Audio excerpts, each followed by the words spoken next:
Howdy, stargazers, and welcome to this episode of Star Trails. Drew here, and I'll be your guide to the night sky for the week starting May 18th through the 24th.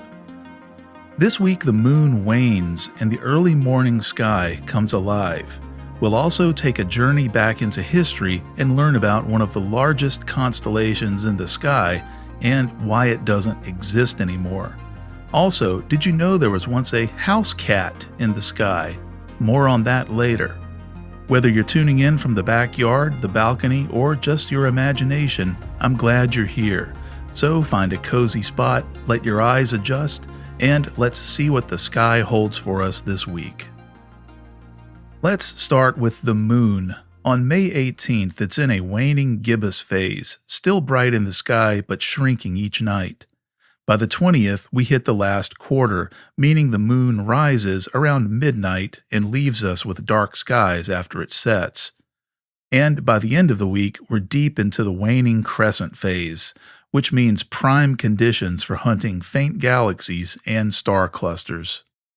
Now on to the planets. In the evening, Jupiter is hanging low in the western sky after sunset. It's getting closer to the sun's glare each night, so catch it while you can. Mars is much easier to spot, glowing reddish high overhead after dark. It's a great target this week, especially with less moonlight to compete. If you're an early riser, the morning sky has even more going on. Venus is blazing away in the eastern pre-dawn hours. It's the brightest thing in the sky other than the moon. Look above it and you'll find Saturn, more subdued but still visible without a telescope. And just before sunrise, try spotting Mercury. It's hugging the eastern horizon and can be tricky, but it's worth the challenge. Meanwhile, spring constellations are still putting on a show. Look south for Virgo and Leo, or trace the arc of Boötes, where bright orange Arcturus anchors the view. This is also a fantastic week to aim for deep sky gems like M13 in Hercules or M5 in Serpens, especially now that the moon isn't hogging the spotlight.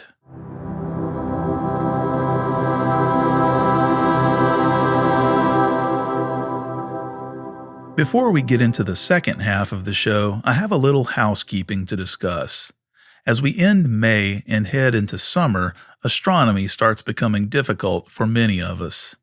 Moving towards the summer solstice, the days will grow much longer, affording us less observation time. Increased heat and crazy summer weather can be a problem for some of us. For example, here in the southeast U.S., summer brings haze, humidity, and daily thunderstorms, not to mention 90-degree temperatures, mosquitoes, and other pests. So all this to say, I won't be doing a lot of observation for the next 3 or 4 months.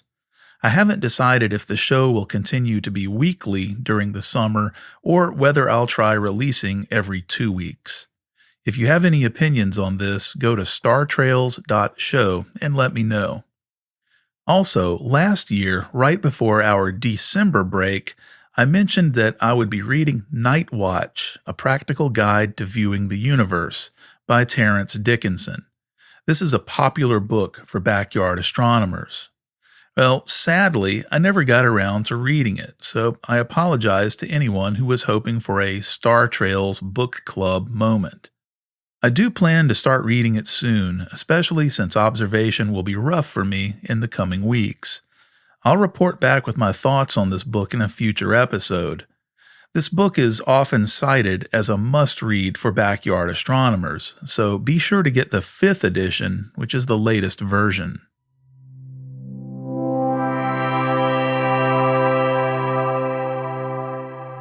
Today, we're going to discuss some constellations of the southern sky.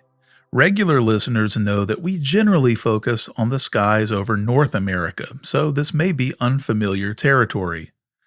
I was once told by an astronomer that the Southern Hemisphere wasn't as impressive as the Northern.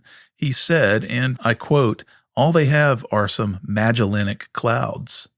This couldn't be farther from the truth. I once spent several weeks in Australia, and one night in the country, I was able to see a stunningly dark, clear night sky filled with dazzling, unfamiliar patterns. While the northern sky is home to some of the most iconic and familiar constellations like Ursa Major, Orion, and Cassiopeia, it offers a more edge-on view of the Milky Way.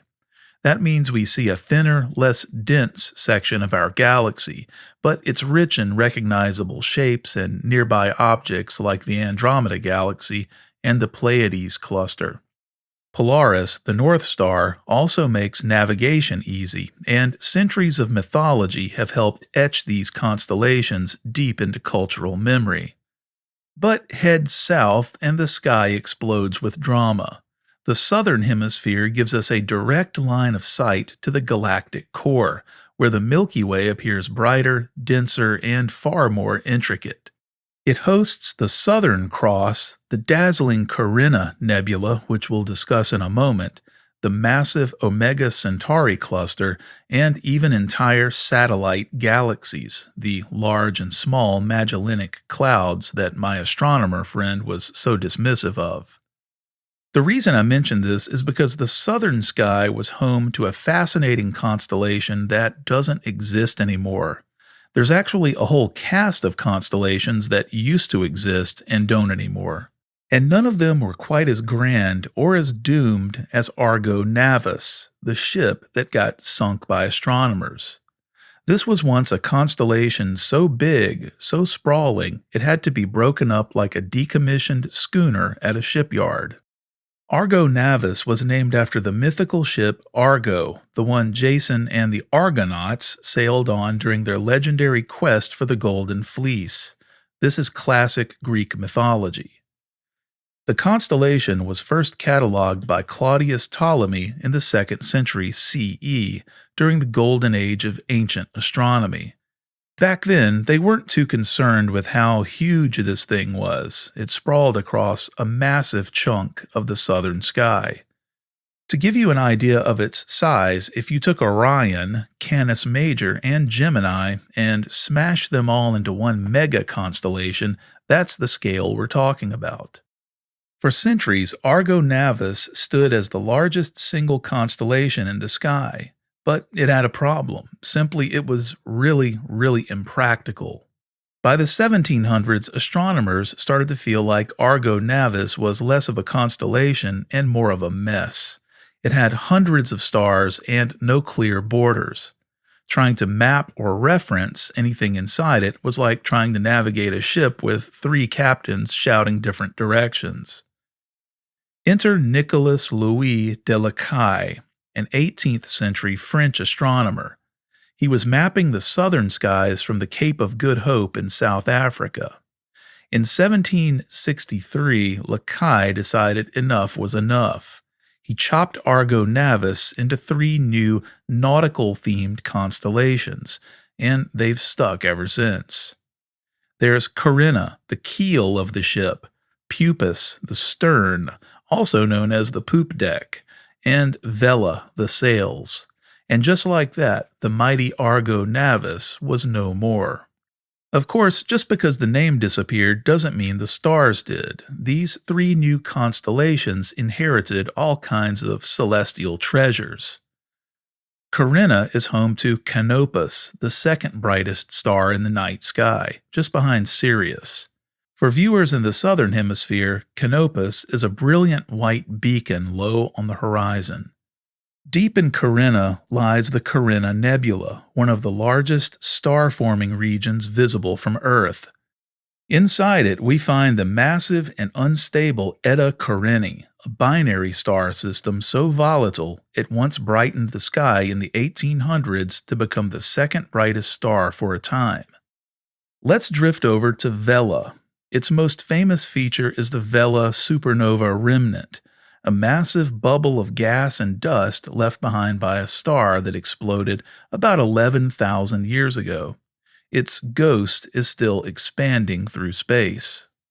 Inside the remnant is the Vela pulsar, a rapidly spinning neutron star beaming out radio waves like a cosmic lighthouse.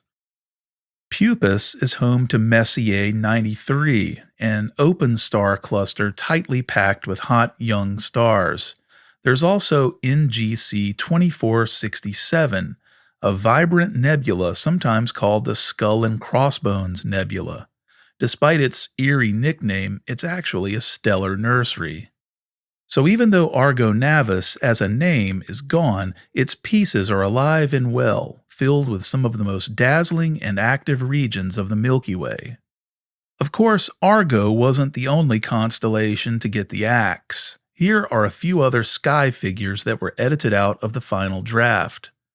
Quadrans Muralis was a Northern Hemisphere constellation created in the 18th century and named after a wall-mounted astronomical instrument, the quadrant. It no longer exists officially, but its name survives in the quadrantid meteor shower that peaks in early January. Felis, the cat, was a housecat in the sky. It was introduced by French astronomer Joseph Jérôme de Lalande in 1799 because, as he put it, cats deserve to be represented. The IAU disagreed, and poor Felis got booted in 1922. The constellation was located near Hydra. While it's not acknowledged anymore, its brightest star, Felis, is a reminder that it existed and is quite an interesting star in its own right. Located more than 600 light-years from Earth, Felis is an orange-red giant with a high proper motion. That's the apparent movement of the star compared to others in the sky. And finally, Antinous is another constellation that was quietly retired. A tragic figure from Roman history, Antinous was Hadrian's young lover. He was later deified and immortalized as a star pattern. The constellation was removed from charts in 1922 and became part of the constellation Aquila.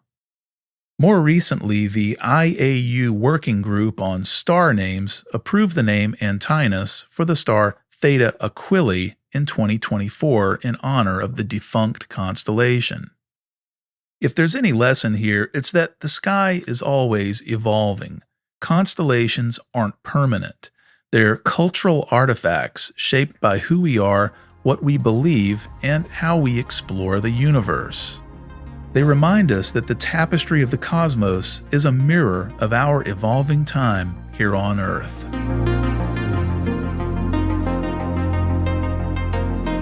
If the stars spoke to you this week, or if a question's been on your mind, I'd love to hear it. Visit our website, startrails.show, where you can contact me and explore past episodes. Be sure to follow us on Mastodon, Blue Sky, and YouTube. Links are in the show notes.